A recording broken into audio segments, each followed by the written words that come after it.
You're a sawmiller. You work at Whitney Sawmills, which is a Grown in Britain certificate holder. Why have you got a Grown in Britain certificate? What does that mean for you guys?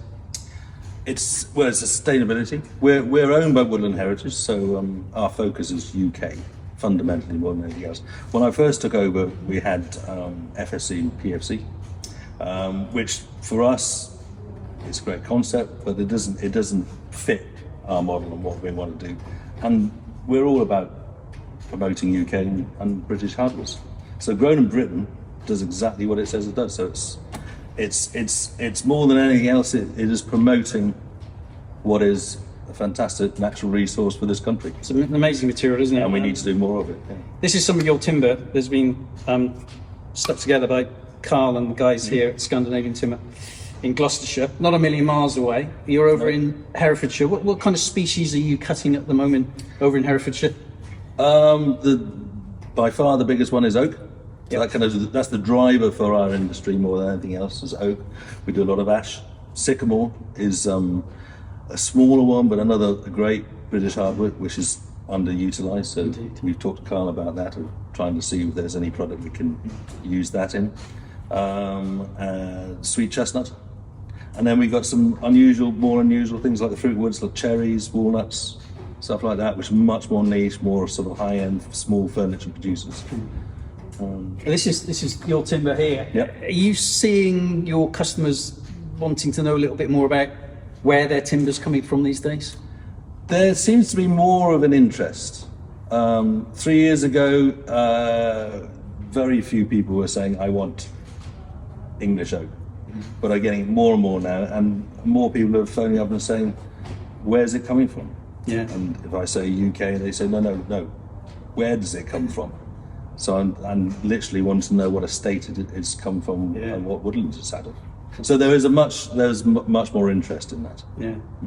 Now you're working with us on some, supply chains for some of our research projects, which, we're obviously trying to replace imports with homegrown for all the reasons you've just talked about. Still about half our woods are undermanaged, which, arguably means there's more we can take very sustainably from those woodlands. Do you see a market for using what might be considered to be lower grade hardwoods into sort of higher grade, higher value markets moving forwards? Yeah, it's about education.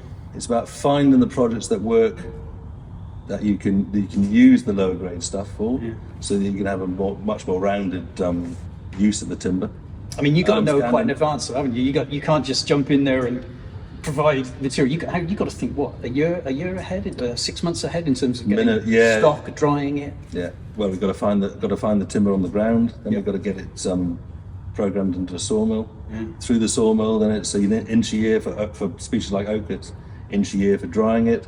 So yeah, it's not something we can just go have a 3-week lead time on it. We've got to be thinking years in advance. And every year I'm buying parcels of timber, oak, chestnut, ash, and I'm an educated guess, but I'm deciding how much volume of each species and each thickness that I'm cutting, with the hope that next year I'm going to be selling it, or in 3 years' time I'm going to be selling it. So it's that business planning is and you're positive? Is important. Confident? You're confident to be able to look at 3 years ahead, and by now do you feel we're in a sustainably growing market? There's a much more bigger interest in locally grown stuff. Timber usage is increasing, as you know, in the building sector. So it's from that point of view, it's quite positive. Well, look, I can't thank you enough for what you do at Whitney Sawmills, and we work closely with you in Woodland Heritage. You own Whitney Sawmills, and your material is wonderful. So thanks a lot, Dougal.